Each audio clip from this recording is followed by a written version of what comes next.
쇼펜하우어의 철학은 인생의 본질을 고통으로 규정하고 행복을 적극적인 쾌락의 획득이 아닌 고통의 부재 상태로 정의한다.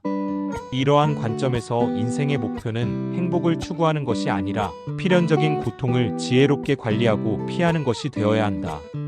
핵심적인 조언은 다음 4가지로 요약될 수 있다. 첫째, 현재 소유한 것 건강, 재산, 인간관계의 가치를 깨닫기 위해 그것을 잃어버린 상황을 가정해보는 상실의 관점을 가질 것. 둘째, 쾌락과 행복에 대한 기대를 버림으로써 더 큰 불행과 실망을 피할 것. 셋째, 고뇌와 결핍이 인간 정신을 파괴하는 권태로부터 우리를 구원하는 필수적인 압력임을 인정하고 수용할 것. 넷째, 외부 자극과 사회적 관계를 최소화하는 단순하고 단조로운 삶 속에서 내면의 풍요로움을 추구하고 고독을 통해 진정한 자아를 발견할 것. 결국 이 철학은 쾌락 대신 지혜를, 행복 대신 깨달음을 추구하며 고통 없는 평온한 상태에 도달하는 것을 현명한 삶의 길로 제시한다. 1.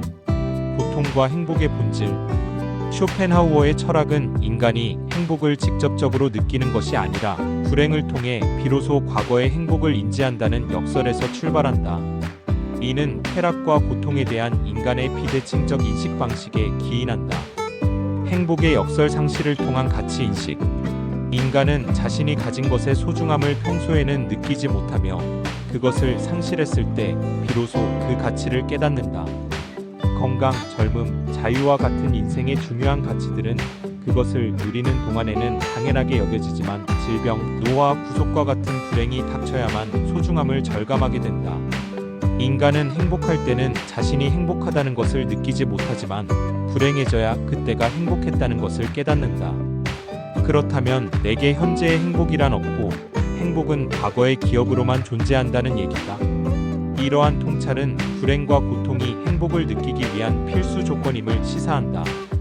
극심한 갈증이 물의 소중함을, 심각한 병이 건강의 중요성을 일깨워주는 것처럼 불행은 삶의 긍정적인 측면들을 재인식하게 하는 중요한 계기가 된다. 고통의 부재로서의 행복.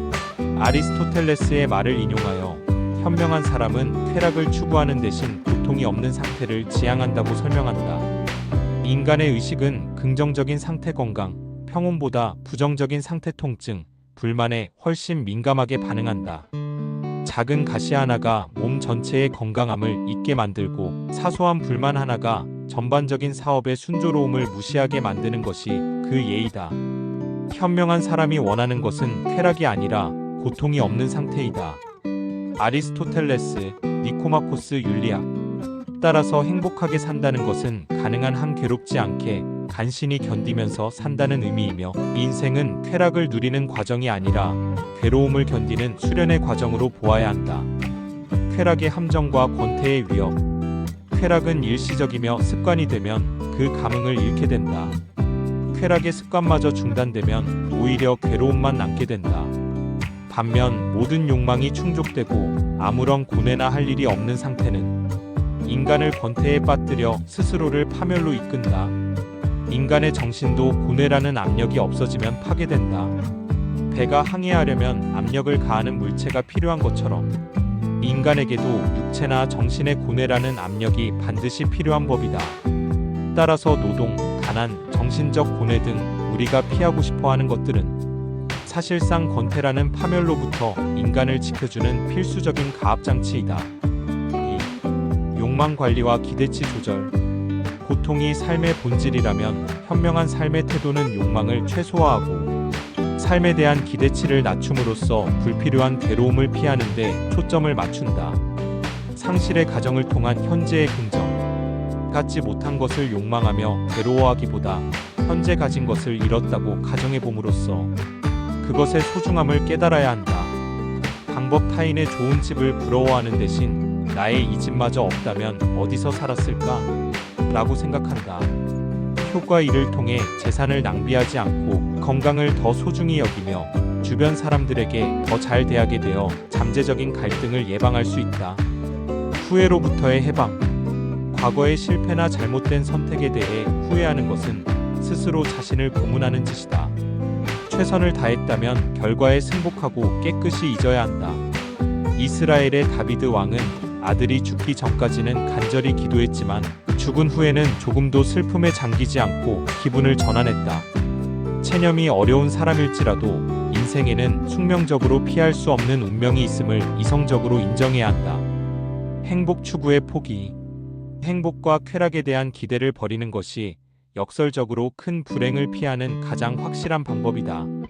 행복을 목표로 삼는 순간 현실에 대한 불만과 타인에 대한 시기심으로 인해 더 큰 고통에 사로잡히게 된다. 큰 불행을 피하는 가장 확실한 방법은 행복을 추구하지 않는 것이다.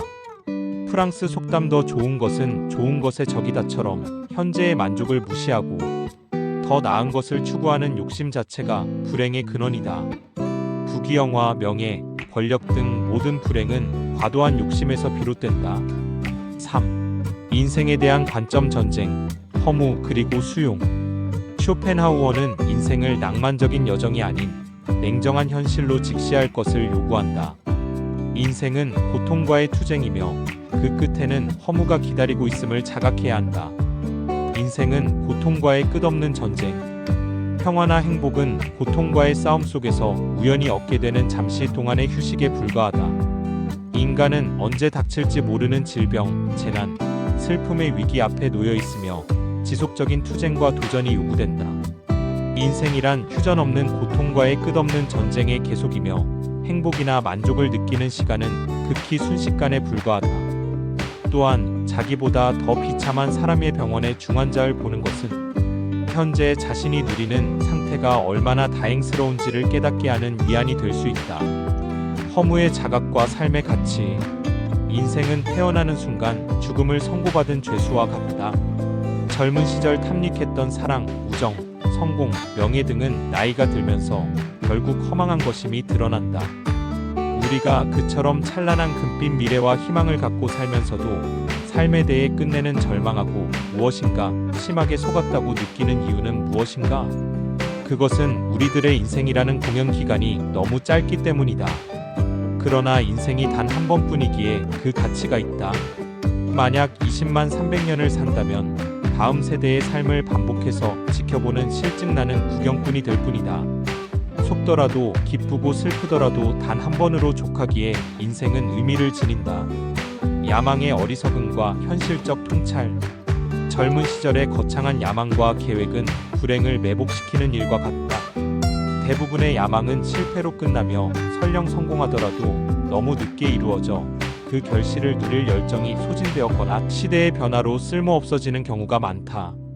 돈을 버는데 평생을 바치고 써보지도 못한 채 자식에게 물려주는 경우가 대표적인 예이다.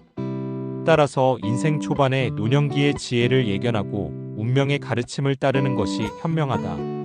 4. 평온한 삶을 위한 실천적 지침. 철학적 통찰을 바탕으로 쇼펜하우어는 고통을 최소화하고 내면의 평온을 얻기 위한 구체적인 삶의 방식을 제시한다. 단순하고 단조로운 삶의 추구. 행복은 크고 거창한 성취가 아닌 작고 사소한 일에서 온다.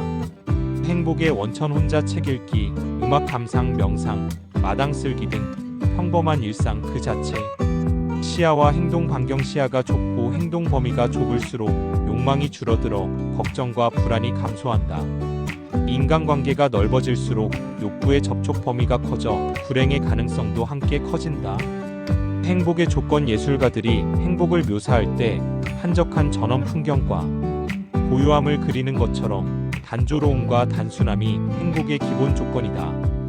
고독의 가치와 내면 세계의 탐구. 단순한 삶을 견디기 위해서는 권태를 이겨낼 수 있는 지적인 소양과 풍요로운 내면이 필수적이다. 이를 기르는 가장 중요한 방법이 바로 고독이다. 내면적 자아가 공허한 사람일수록 외부에서 끝없는 자극을 구한다. 그는 외부에서 만족을 얻지 못하면 스스로 파멸한다. 고독의 역할. 세상의 목소리에서 벗어나 자신의 내면의 목소리에 귀 기울이게 한다. 비유. 내면이 풍요로운 사람은 독주가 가능한 피아노와 같지만 내면이 공허한 사람은 오케스트라의 일부가 되어야만 소리를 낼 수 있는 단음 악기와 같다. 목표. 고독 속에서 자신을 성찰하며 진정한 자아나 자신은 무엇인가를 탐구하는 것이 중요하다. 쾌락을 넘어 지혜와 깨달음으로. 궁극적으로 삶의 목표는 쾌락이나 행복이 아니라 지혜와 깨달음이어야 한다. 고통이 없고 권태도 없는 평온한 상태가 바로 실질적인 행복이며, 이를 위해 쾌락을 얻으려는 노력 대신 괴로움을 없애려는 노력을 해야 한다. 이것이 쇼펜하우어가 제시하는 인생이라는 고통의 바다를 건너는 가장 현명한 항해술이다.